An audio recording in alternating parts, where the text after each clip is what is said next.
On se souvient des lendemains des massacres du 7 octobre, où dans Paris, les visages des otages israéliens s'affichaient sur nombre de murs de la capitale française, où certaines salles obscures diffusaient l'horreur des attaques des terroristes du Hamas.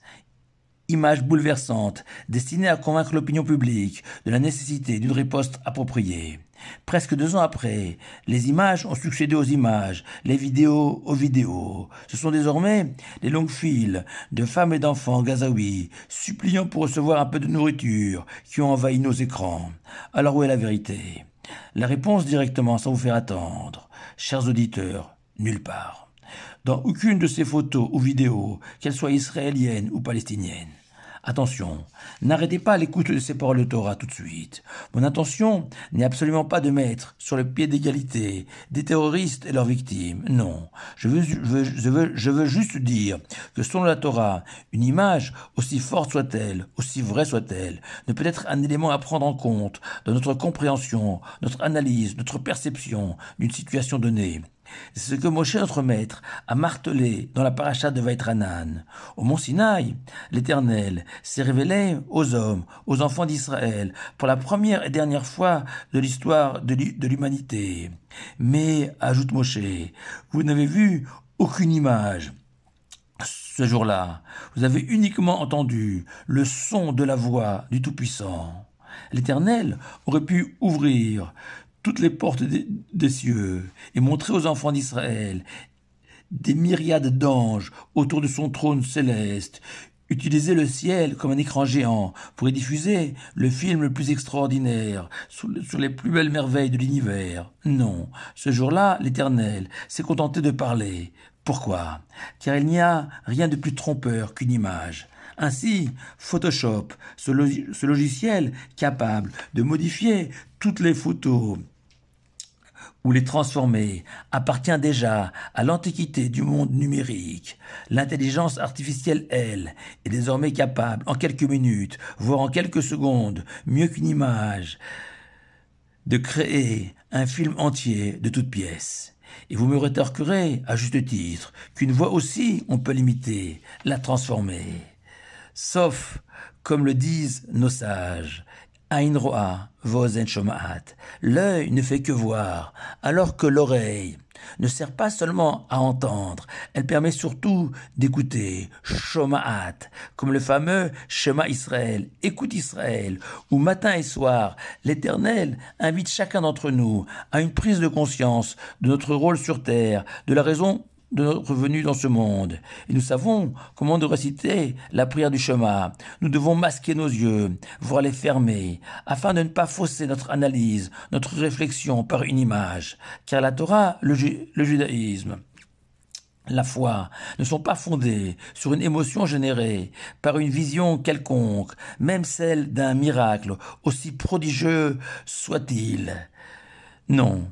Tout commence et tout se termine par une réflexion, une pensée construite, honnête, droite, rationnelle.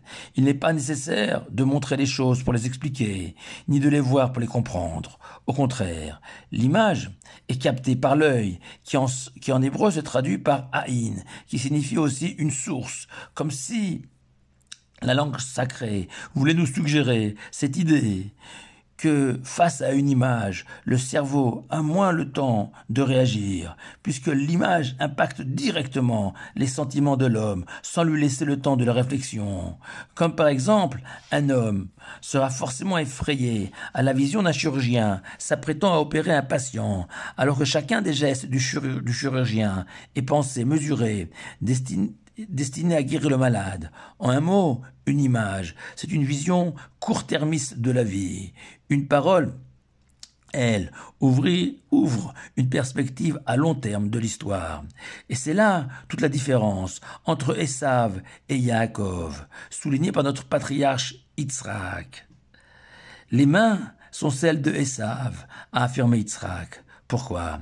Car dans le monde de Esav, on s'arrête au visuel, à ces mains que l'on voit, à ce qu'elles font, à ce qu'elles ont fait, à une image instantanée. de l'existence.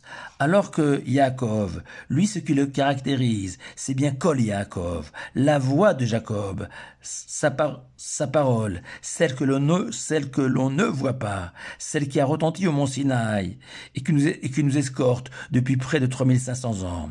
Et c'est ce que confirme, paradoxalement, le titre de notre paracha de la semaine, Re'eh, littéralement voix. En effet, Moshe nous exhorte à voir, puis à choisir entre la bénédiction et la malédiction, car justement, la vision évoquée par Moshe est une vision intellectuelle de la vie qui dépasse les apparences, car l'image de la bénédiction peut prendre les traits d'un homme strictement vêtu, enfermé dans une pièce, sans soleil, penché sur une page du Talmud, sans photo, uniquement des mots en noir sur des pages blanches, le front plissé, avec, dans le meilleur des cas, un verre de thé sans saveur à la main. Tandis que la malédiction, elle, peut se présenter comme un homme souriant et bronzé au bord de la mer, lunettes de soleil de rigueur, bermuda et t-shirt comme tout habillé, et sirotant une boisson fraîche. C'est la raison pour laquelle Moshe nous invite à porter un regard juif sur la vie, celui qui ne s'arrête pas à un instantané, à une posture, au poste d'un influenceur ou une influenceuse, car dans le fond, dans l'exemple que j'ai cité, une personne qui a goûté à la saveur du Talmud ne changera pas son étude contre tous les plaisirs de la terre, comme un homme qui a appris à aimer sa femme pourra lui dire, sans mentir, sincèrement, jusqu'à son dernier jour, qu'elle est la plus belle femme du monde.